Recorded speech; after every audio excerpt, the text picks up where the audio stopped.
दोस्तों, आज की कहानी है 20 साल की उम्र में रोमा को जब लगा प्रेम का रोग। कहानी पसंद आए तो वीडियो को लाइक एवं सब्सक्राइब जरूर करना। रोमा को एक युवक से प्रेम हो गया था। वैसे इस उम्र में प्रेम होना स्वाभाविक भी है, लेकिन जो स्वाभाविक नहीं था वह भी हुआ, जिसने उसकी प्रेम खुशी पर ग्रहण लगा दिया। प्रेम रोग के साथ साथ उसे पता चला कि उसे कैंसर का भयंकर रोग भी लग गया है। प्रेम सुमन पुष्पित पल्लवित होने से पहले ही मुरझा गया। वह कैंसर की भयंकर अग्नि में स्वाहा हो गया। पर क्या प्रेम वास्तव में परीक्षा में हार गया था? हाँ, सतही प्रेम तो परीक्षा में अवश्य हारा था, पर वास्तविक प्रेम रोमा के विचार सीढ़ी दर सीढ़ी उसके जीवन में उतरते चले गए। 20 साल की उम्र में रोमा ही क्या, कोई भी युवती अधिकतर प्रेम संबंधों की कल्पना में ही डूबती उतरती है। कैंसर से दो चार होने की कौन सोचता है, पर रोमा पर पड़ती प्रेम फुहार अभी उसे अपने प्रेम में सराबोर भी नहीं कर पाई थी कि उस पर कैंसर का पहाड़ टूट पड़ा। रोमा सोच में डूबती चली गई। उसकी सोच बचपन के आंगन में उतरती चली गई और वह उन्हीं यादों में खोती चली गई। दादी और माँ की हिदायतें कि हमारे यहाँ डेंटिंग की प्रथा नहीं है, तुम बड़ी हो रही हो, संभल कर चलो, कहीं प्यार वार के चक्कर में न पड़ जाना, अपनी मर्यादा में रहना आदि हिदायतें उसे याद आ गई। जैसे जैसे वह बड़ी होती गई, हिदायतें उससे चिपकती चली गई। तन से ही नहीं, मन मस्तिष्क पर भी जोक की तरह चिपक गई और ये हिदायतें मेरा सुरक्षा कवच बन गई थी। मैं कुकुना की तरह खुद में सिमटती चली गई। पर आखिर कब तक ऐसा संभव था? रोमा का यौवन धीरे उस पर हावी हो रहा था। अब उसके जीवन में रोमांस करवटें बदलने लगा।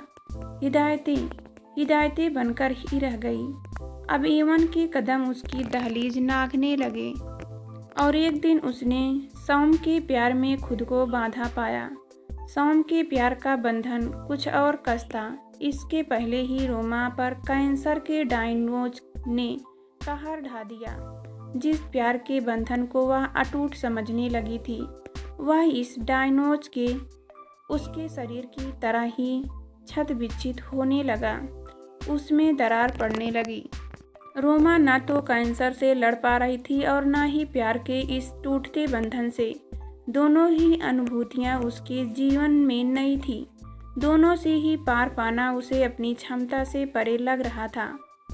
उसे अपने दुख की सीमा का छोर नहीं दिख रहा था। उसकी जिंदगी एक ऐसी गुफा में प्रवेश कर चुकी थी जहाँ सिर्फ अंधकार के सिवा और कुछ भी नहीं रह गया था। सौम ने सहारा अवश्य दिया, पर वह क्षणिक था। कुछ क्षणों के लिए उसने अपना कंधा अवश्य दिया था, जिस पर सिर रख कर रोमा रोई थी। उसने उसे आश्वस्त भी किया था कि वह ठीक हो जाएगी, पर साथ ही उसने उसके संबंध विच्छेद भी कर लिया था। उसे दुख के महासागर में डूबने उतारने के लिए मझधार में छोड़ दिया था। काली अंधेरी रातों में रोमा सिसकती रह गई थी। वह तकिए पर मुँह रखकर बिलखती चीख उठी थी। मैं कैंसर से लड़ सकती हूँ, पर इस संबंध विच्छेद से नहीं उबर पा रही हूँ। सौम मुझे इस अवस्था में कैसे छोड़ सकता है, जबकि इस समय मुझे उसके साथ की सबसे ज़्यादा ज़रूरत है। क्या यही प्यार है?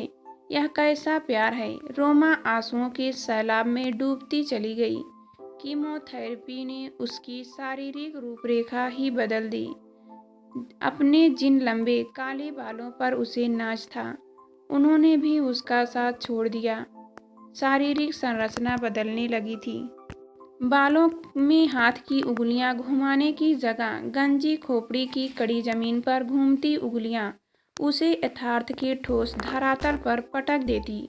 आईने में झांकता अपना अक्स उसे अजनबी सा लगता। आंसुओं को आंखों में ही रोकने का प्रयास करती। रोमा थोड़ी सी बची चुखी पलकों पर काला मस्कारा लगाकर उन्हें गहरा करने के प्रयास में खुद और अधिक गम की गहराइयों में डूब जाती। हृदय की धड़कनों के साथ उठते गिरते उसके वक्ष पर लगे सर्जरी से बने कट के निशान उसकी कतार आंखों में और भी कतराता भर देते। समय गुजरता गया। अचानक जिंदगी ने करवट ली। इलाज फटने लगा।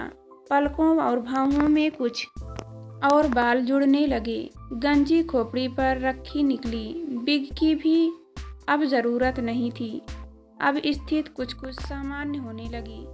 आईने से झांकती छवि ने रोमा में कुछ मानसिक संतुलन बनाया। वह लोगों से मिलने जुलने लगी। हाँ, किसी के द्वारा कहा गया वाक्य, जैसे तुम खूबसूरत लग रही हो, उसे प्रेम के प्रति आवश्यक न कर सके, पर हाँ, प्रगति की ओर कदम अवश्य बढ़ रहे थे।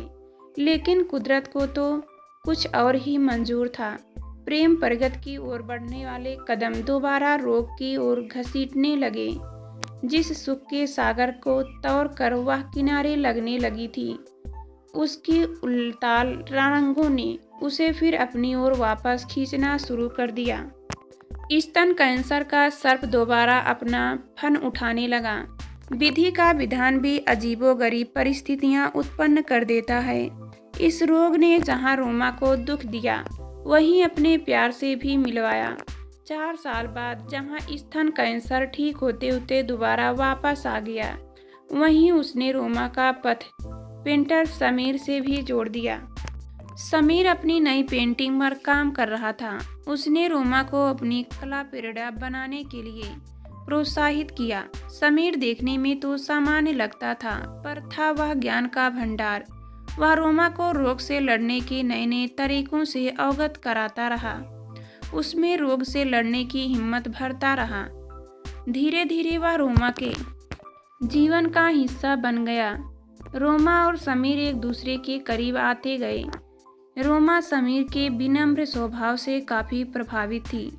समीर का प्यार शब्दों के बजाय भावों में व्यक्त होता रहा। रोमा के दर्द के कतरे समीर से उपजी संवेदना की धरती पर गिरकर अपना अस्तित्व मिटाते रहे।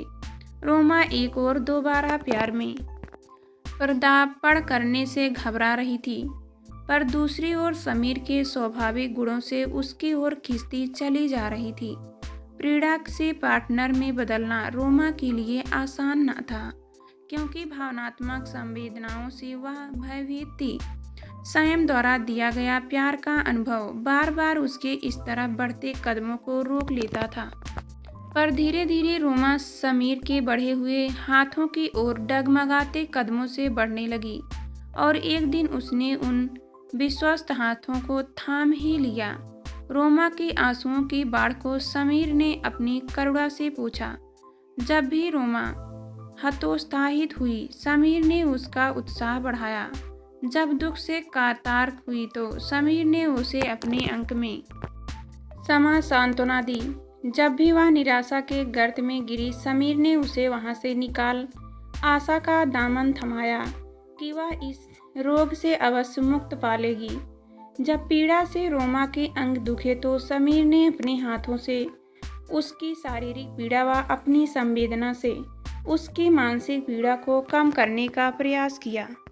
हर स्थिति में समीर रोमा के साथ खड़ा रहा। समीर के प्यार की दृढ़ता ने स्वयं के प्यार की दुर्बलता को भुला दिया। रोमा के दिल में स्वयं द्वारा उस समय उसे सपोर्ट न करने की जो कटुता आ गई थी, उसे उसने उसके चरित्र की दुर्बलता समझकर भुला दिया।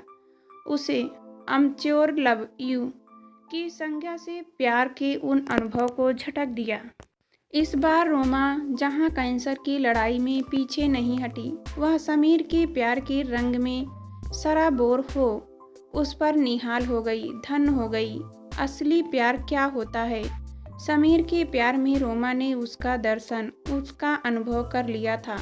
समीर के प्यार का सार्थकता में रोमा ने अपना असली प्यार पा लिया था।